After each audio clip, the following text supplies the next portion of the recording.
It's time for us to check back in with the family history and stories of Opal Corn Myers. If you missed any of the previous readings, just look in the description below for a playlist, and you can also find the link in the description of where you can purchase this wonderful, wonderful book. 8th grade, ages 16 to 17, 1927 to 1928. Highland Institute was almost self-contained. They had everything right there: a church, hospital, school, post office, dormitories, and a big farm. They had 2 dormitories for the girls, one for the older and one for the younger girls, and the same setup for the boys. Miles Griffin and Miss Warden. When I walked up to the main building of the school, there was a boy named Miles Griffin sitting at the top of a wide set of steps that led up to the entrance. His sister was sitting at the bottom. Everyone's about finished eating dinner now. Miss Patty, warden's head of this here dormitory.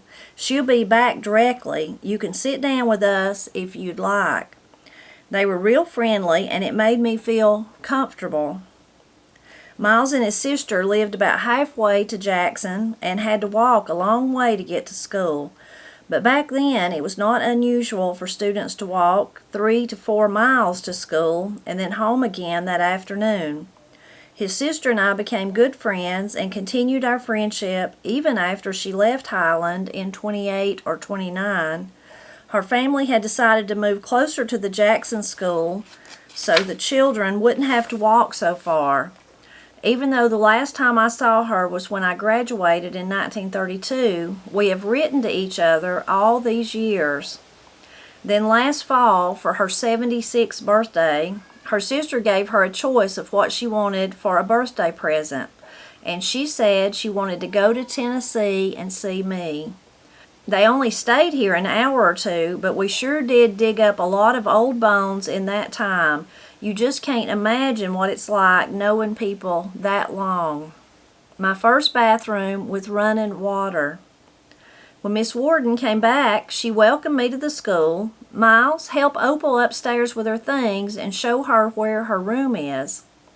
When I came back down, Miss Warden asked, "Is your room all right? Is there anything you need?" "Everything is very nice, but I'd sure like to go to the spring and wash up," I told her. Everyone thought it was funny that I wanted to know where the spring was. Miss Warden sent me back upstairs with this girl named Mary and instructed her to show me where the bathroom was. Mary opened a door off the hallway, just down from where my room was, and said, "This is the bathroom the girls staying in this side of the building use." She pointed to the spigots. What do I do now, I thought. Everything was new to me, and even though I was so glad to finally be there, inside I felt like a very scared little girl. Mary took a glass out of a cupboard and told me that it was mine to use and I should keep it in my room. Then she reached over to the spigot and turned it on, filling my glass with water.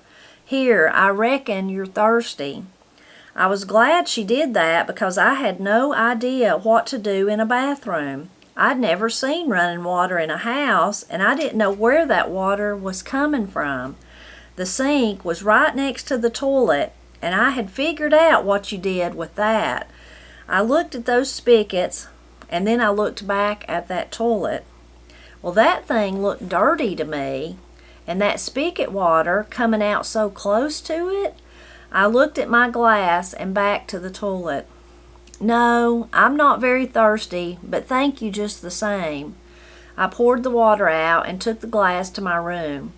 I was afraid that the water was somehow coming out of the toilet, and you can be sure I didn't want nothing to do with it. I don't know how long it was before I realized that the water was good for drinking. After I was settled, Miss Warden came to my room to discuss the rules of the school with me. She checked the length of my dresses, which were all 3 inches below my knee, exactly as the rules stated. Most girls had to let down their hems, but I had always worn mine like that. For years, over and over, I had asked Mrs. Henderson and Miss Martson to tell me about Highland and Kentucky, about the teachers and the students, about what they did, and what I would learn there. I don't think Miss Warden told me one single rule that I didn't already know about, and I really didn't think I would have any problems with them or the school. I knew for sure I would get homesick, and I did. That improved some with time, especially after the first year, but I never did get completely over being homesick.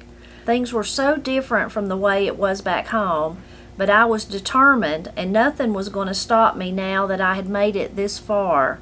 You know, I even got homesick when I was in college. The next day, when I met Dr. Grant, he teased me. "I liked that nice brief letter you wrote to me. Can I have Margaret's scholarship?" He emphasized the word can. Of course, I should have said, "May I?" Letter from Ben. After I had been there for a month or so, I got a letter from Ben. I was always so excited to get a letter from anyone back home, even Ben. He told me all about his job and how he was called a water boy.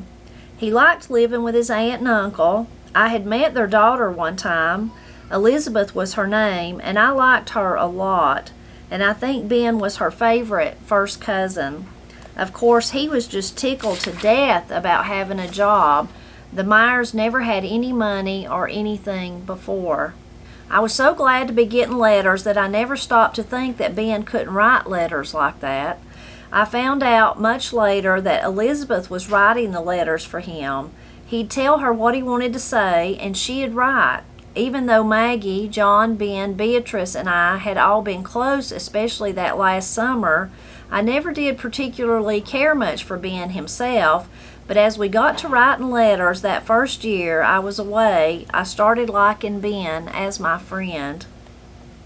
Insist on staying in the 8th grade. Well, after the first month, Dr. Grant called me to his office. His eyes seemed to be laughing at me, but in a way that made me feel good, accepted. I could tell that he had been looking over my grades, which had been in the high 90s for all my classes. "Opal, I must tell you that I've been watching you with much interest. I'm very impressed with the reports I've received from your teachers and work supervisors. I believe that with these grades, you could easily skip over the 8th grade and go on into the high school. I really don't feel that it would affect your grades much at all. You are a very bright young lady." I didn't need to give it much thought before deciding what I wanted to do. "No, sir, I won't be doing that. I've never been outside of my community back home, and I just don't know anything about anything. Nothing comes easy for me except for what's in these books, and I need to have time to learn other things about just plain old living, so I'll just be staying in the 8th grade this year." Even though I was 16 years old, I knew I was not ready for high school. The other students laughed at me so much because there was a lot I didn't know. I hadn't been out enough. Almost everything that others took for granted was new and usually a surprise to me. If I stayed in the 8th grade that year, I wouldn't have to worry about my grades, and I would have time to learn more about life and things that would help me out later. I'm sure now that was the reason I became valedictorian too, because by staying in that 8th grade, I had a chance to get caught up on other things. Study time and work time. The school was very strict about our studies and expected us to take them seriously. There was no messing around. If you didn't do your best, there were always consequences. When students made less than 90% in any subject, every weeknight from 8 to 9, they had to take all their books and go back to their schoolroom for study hall, whether they wanted to or not. Most of the students needed all the study time they could get. Their teachers would be there to work with them individually or in small groups until everyone knew what they were supposed to know. You really couldn't fail at Highland unless you deliberately did nothing. Highland was only for the poor, unfortunates, and orphans. None of the students came from families who could afford to pay the tuition. Sometimes the school would take a student who had come from a family with money if a parent had died or had been in an accident and were no longer able to work. There were several girls in my dormitory whose parents were pretty well-to-do by the standards I grew up with, or so I thought. They were still called poor by everyone else. Looking at those girls and some of the other students, I soon figured out that I must be from the poorest of the poor by money standards, but I was from the wealthiest of the wealthy by standards of family, friends, and values. All the children who attended the school had to work 21 hours a week unless they were on a scholarship. Then they just had to work 10. I earned a scholarship every year, but of course I always worked 25 to 30 hours when I was only supposed to work 10. If things needed to be done, I'd just go ahead and do it. After all, I was accustomed to being busy all the time. The school had a big farm. The boys had to feed the cattle, milk the cows, and then bring the milk into the house. It was one girl's job to strain and separate the milk and put it in the cooler. She had to have the milk done every day before school started, and during work time after school, she'd have to churn the cream to make butter. At night, she would have to wait until the boys brought in the milk, and then she would work until all of it was separated and put into the cooler. Molasses days. We always grew a large crop of cane, more than enough to last the entire year and then some. It seemed like we had a good crop every year I was there.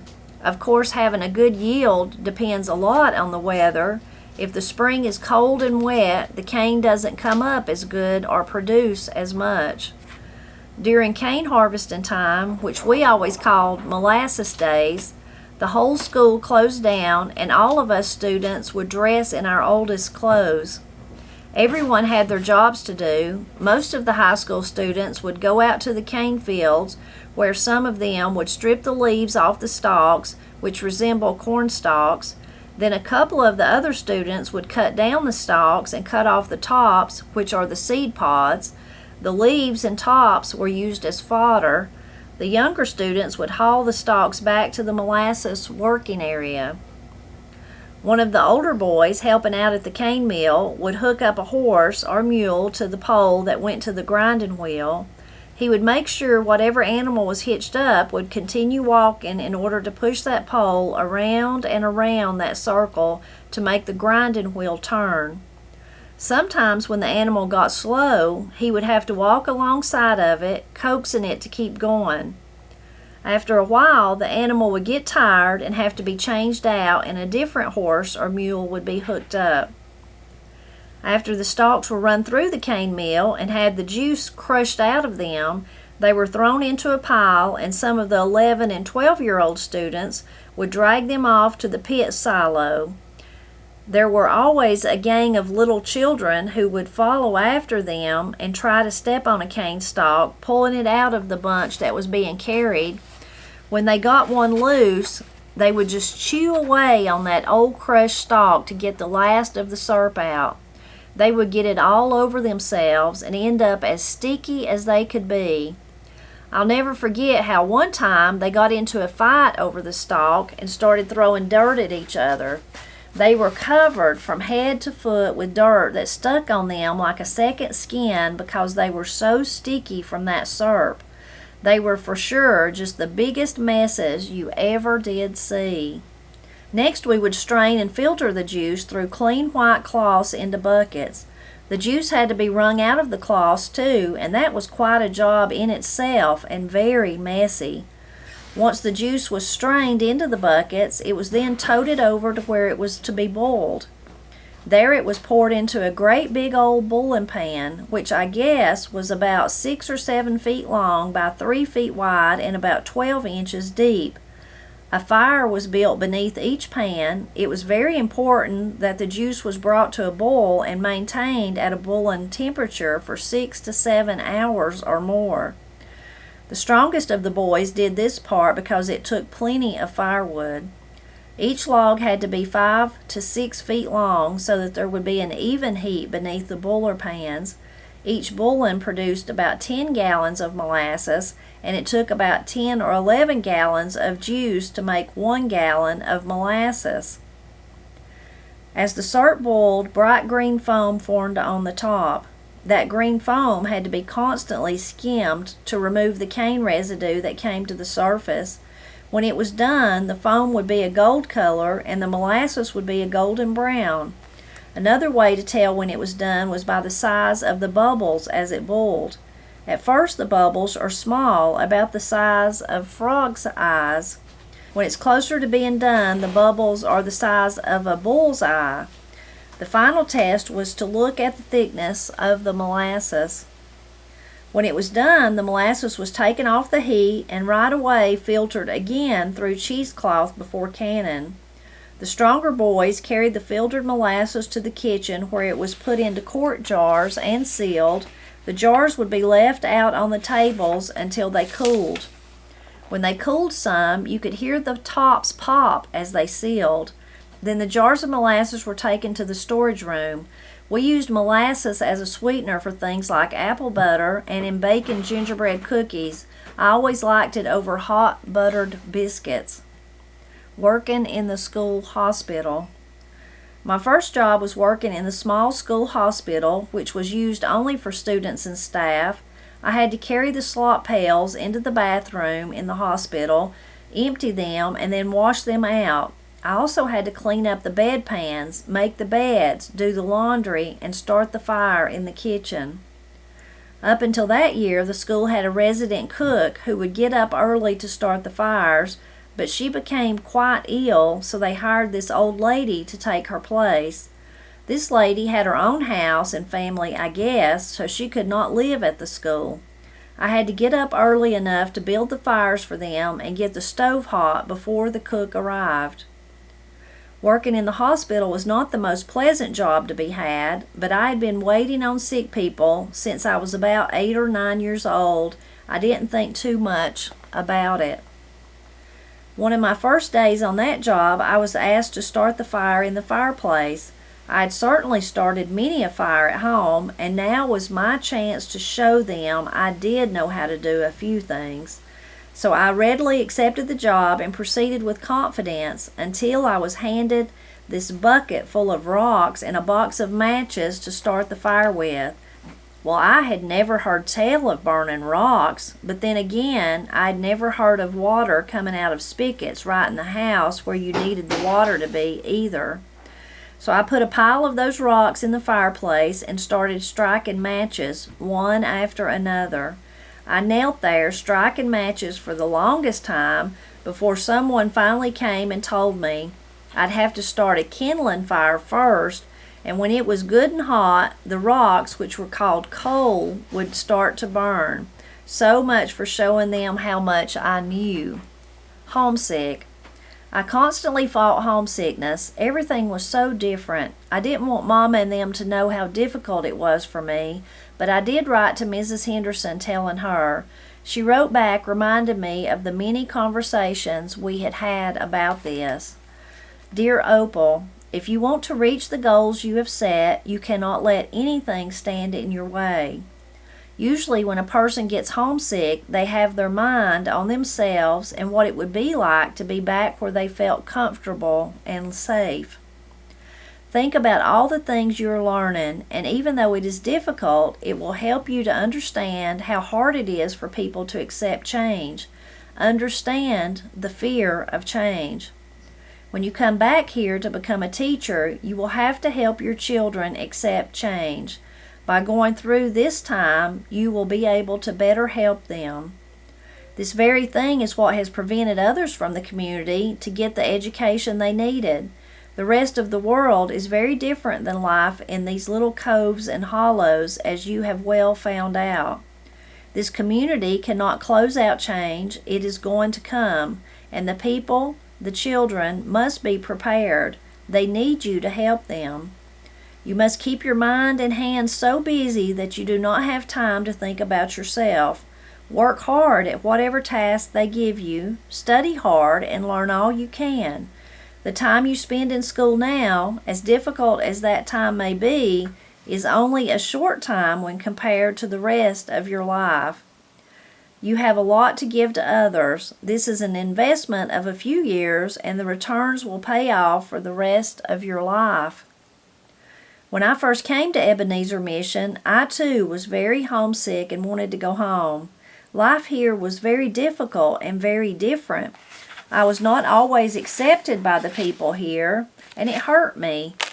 There were many teachers and mission workers who came and left for the same reasons. If they had persevered, they would have made such a difference. If you persevere and finish school, you will do more to help your people than we could have ever dreamed of doing. Don't give up, Opal. Do it for the people you love. Do it for yourself. And most of all, do it for God. After all, He is the one who years ago took the seed of this dream down into your heart. It has not been long since harvest time here, and now that it is cold and nothing will grow, we are enjoying the results of the work we have done. We will not be hungry this winter. That seed planted in your heart by God was watered by many. It took root and grew, and now as it continues to grow, it will go through a time of cultivating. It is a difficult job hoeing out the weeds, those things that can keep you from growing and producing the harvest that is to be yours. I think of what I would have missed if I had given up during the hard times, and I shudder. How thankful I am that God has given me the strength, and He will do the same for you. You don't have to do it by yourself. I must tell you that my greatest loss, had I given up, would have been getting to know you and love you. Don't you dare give up, Opal. Remember what Miss Martson used to tell all of you over and over. You can become anything you want to be, and with God's help, you can do anything you set your heart to do if you're willing to work for it. My prayers are with you, Opal. I love you. God's blessing, Mrs. Henderson. That letter, I'm sure, made a big difference. Every time I wanted to leave and go home, I would read Mrs. Henderson's letter, and I could just hear Miss Martson saying, "Just because you're back here in this little community, don't you dare think you can't become anything you want to become. You can do anything you really want to do. All you have to do is go work at it. Start planning. You can do it." And with those words, somehow I knew that I could do it. I treasured Mrs. Henderson's letter and kept it for years. My first Christmas away from home was especially difficult. There were a lot of students who were not able to go home, and even some with no homes or families at all. I had a lot to be thankful for, but oh, how I missed the closeness of my family, the church Christmas program, and the all-night drop-in after party on Christmas Eve. We'll stop right there. So Opal is really enjoying being at school. She's really still happy that she's there and all that, but she is really, really homesick. So nice to learn a little bit, though, about what she's going through while she's there. And we knew that it would be a drastic difference. But she's really found that out even from the very first meeting there when she met Miles and his sister, and then when she wanted to go to the spring, and the teacher there told Mary to take her and show her the bathroom. It would be so strange to see a bathroom if you had never been inside one before, if you were used to springs and getting the buckets of water, and then you just look at that and think, well, what do you do? How do you get it to come on? And really comical that Opal looked at the water, looked at the toilet, and looked at the water, and looked at the toilet, and thought, I'm not doing that. So that's really comical. I don't know if you're like me, probably. I'm sure you've heard a lot of stories when people begin to transition, not just in Appalachia, but in lots of places, when people begin to transition from having an outhouse, a privy, whatever you want to call it, to having one inside their house, that there was a lot of people that said, I don't want that in my house. That's nasty. I don't want that in my house. So it's interesting that Opal was kind of thinking the same thing, like, there's the toilet and you want me to drink this water? I'm just not going to do that. Really sweet, though, that her, and she doesn't say the lady's name, but Miles's sister, that they ended up being best friends. I mean, and then they stayed in touch all those years of writing back and forth. Isn't that just so kind and so precious for both of them? Really, really sweet. And then we get to hear a little bit about Ben. It's funny, he starts writing these letters, and Opal begins to really like him, but she never once realized he can't write like that. What's going on? And so then she finds out later that it was his cousin Elizabeth. reminds me of, I'm sure it does you too, of being in school and trying to fix each other up and things like that, trying to set up blind dates for people, or your friend likes this boy, so you'll go try to find out if he likes her, or maybe even going through like a, his friend, and then you're her friend, and you're trying to be the go-betweens. Reminds me of all those kind of things. I love the part where Opal's talking about, this is the first time she's really explained this, that school was for poor kids. It was really for poor kids. And she's beginning to realize after she's been there a little bit, like, well, I'm the poorest of the poor when it comes to financial, material things. But I love how she says, but I'm the wealthiest of the wealthy when it comes to, she says, family and friends and values. So when she looks back at her life, and maybe she can see that, in the attitudes of the students, or for maybe she's heard their stories or whatever, but she can begin to realize, well, yeah, I'm poor financially, but I'm so rich. And we all need to remember that sometimes. I know I do. Maybe you're worrying about bills or something like that, but then to take a moment and look around you and be grateful for the things that you do have, especially if you have a loving family like Opal did. And then she shares about working there at school. Now the molasses, she talks about molasses making. I'm positive that was sorghum syrup they were making. And in different parts of Appalachia, it's called just syrup. That's what we called it, just syrup. It's just syrup, sorghum syrup. But then in some areas, people do call it molasses. I think if you get real technical, molasses is a different type of made from a different plant, sugar cane, not sorghum cane. Anyway, but it's really interesting to hear her talk about that and how all the kids, they closed the school for a few days and they all worked at it, from the oldest to the youngest. Those young ones were the ones pulling away the cane. And if you've ever been around it and had the opportunity to kind of chew on a piece of it, it is so sweet just chewing on it, if you just chew on it. So I can understand why those little kids wanted it and why they got all dirty. She said they were so sticky and dirt stuck to them all over the place. Looked like a second skin of dirt, she said. I've never been part of that as far as myself. I've went to a place one time where they were making it. Well, I went to the Sorghum Festival over in Blairsville a couple of times, so I've seen that. But I've actually went to someone's house that was doing it over in Haywood County, and it is really interesting. And he gave a little talk and explained it all. And then when she was talking about boiling it, people could take turns skimming the foam off. So we got to participate in all that, and then got to go home that night. You could buy a jar from him, at the end of the night when he had finished with everything. Pap, though, told me so many stories about it. His daddy, my Papa Wade, was someone that was really good at doing that. It was like an art. You had to boil it to the right consistency and all that. But anyway, he would be invited to go to other people's places and make the syrup. And then part of his payment would be he'd take some of that back home with him, take some of what they made. So Pap told me so many stories and fun stories and some practical jokes. He just said it was just turned into such a fun time because everybody would gather together and they would have have food and all that. And then maybe all the women folk would leave and just the men would stay up, because you had to stay up all night until it was done. And the men would stay up all night making sure that it didn't scorch. And along with that, there was usually some tricks and some pranks played. And of course, as a young boy, Pap just loved that. So sorghum syrup was used so much, just like Opal's describing there. And I'm sure she had it back when she was at home too. I'm sure that someone in that community, if it was her family or her grandparents or whoever, I'm sure they made it too, and they had it. But they used it in place of sugar. So sugar was hard to come by because you had to have money to go to the store to buy it.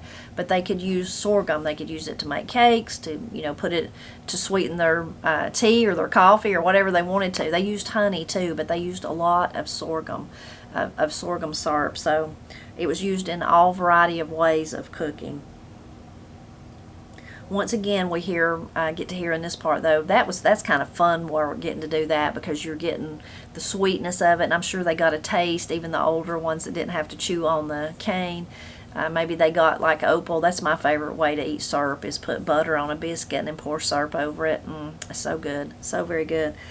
So that was kind of fun work. But then she had to do the hospital work. And again, we get to see how just selfless Opal was. I mean, I just couldn't imagine. I would not be happy if I had the job of cleaning out bedpans and emptying them and cleaning them, and I just would not. I just don't know that I could do that. I mean, I could if I had to, I'm sure, but I would not have done it willingly and happily like Opal did. Of course, she says, I've been taking care of people since I was 8 years old. This is nothing new to me.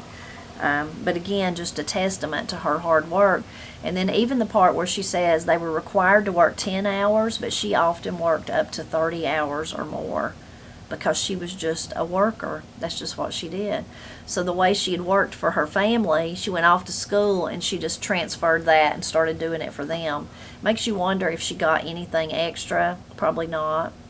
I'm sure she got the admiration and the thankfulness and the gratefulness of the teachers and the people in charge there. I'm sure she got that, but she probably didn't get paid anymore. And then, bless her heart, about burning coal, I wouldn't have any clue either. Coal is not common in my area of Appalachia, although it is in many parts of Appalachia. But I wouldn't have a clue of how to use coal to build a fire either. I could build a fire quickly, just like Opal. I'd be like, sure, I'll build you a fire.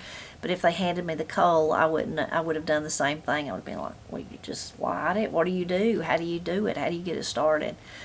So that's kind of funny, and just showing again that she didn't, one of those things she didn't know. But to take up for her on that one, like I wouldn't know that today even, because we just don't use coal. It's just a different thing, in different areas might be used or might not be used. In the same way that someone that has never been around a wood stove might just say, well, I know, all I know to do is turn the thermostat up or turn the heater on or whatever. And, I'd say, well, no, I'll show you. I can show you how to build a fire. And then the homesickness, when she really gets homesick. I don't know, have you ever been homesick? Y'all have to tell me. I've been homesick.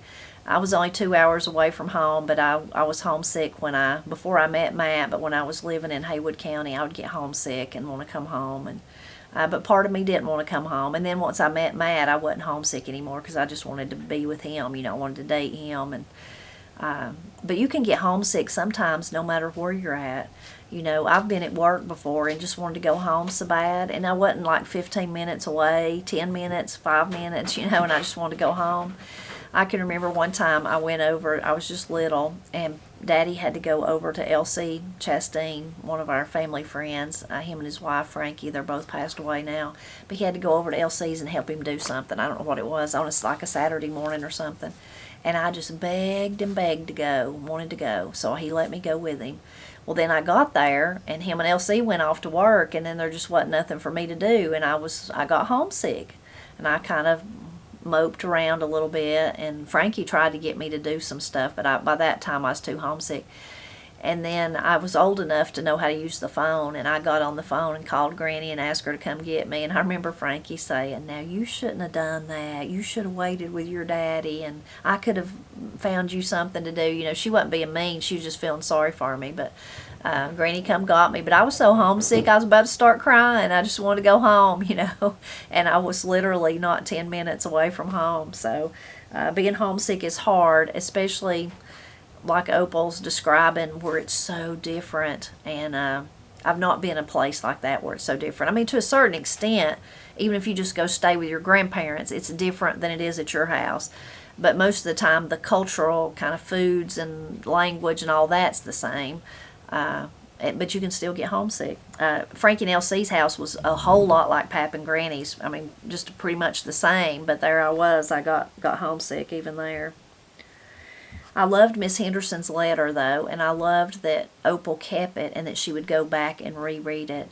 And Mrs. Henderson was really encouraging to her, but also kind of firmly reminding her of what she was doing and remember why she was there and how fast it would go by. Of course, today, us as adults, we know time goes by so fast, so fast. Before you know it, 2 or 3 years is not nothing. Like if you had to go away to school or something, it's no time in the span of your whole life. I especially did like that Mrs. Henderson told her to persevere. She had perseverance. I like that word because when Corey was in kindergarten, she come home one day and told me Mrs. Reeves, her teacher, who sadly she just passed away just a few weeks ago, but she told me that Miss Reeves, that's what they had learned that day, persevere. And I said, well, tell me, what does it mean? And Corey said, Mama, it means you just got to keep trying. You just got to keep trying, Mama, and I'm going to persevere. I'm going to persevere. You know, she was just a little bitty in kindergarten, but she was so proud she'd learned that word. And so anytime I see it, I'm reminded of Corey and Mrs. Reeves for sure. I hope you enjoyed this part of the book. It's nice to get to see Opal finally where she wants to be and hear about her. Just like we all knew, her grades are way up there to the point that he even wanted to let her go on to the next grade. She didn't want to. So as far as academically, she's just right where she's supposed to be.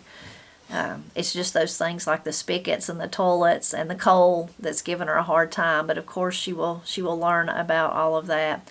Please leave a comment and let me know what you liked about this part. And please stop back by next Friday so we can see what happens to Opal next.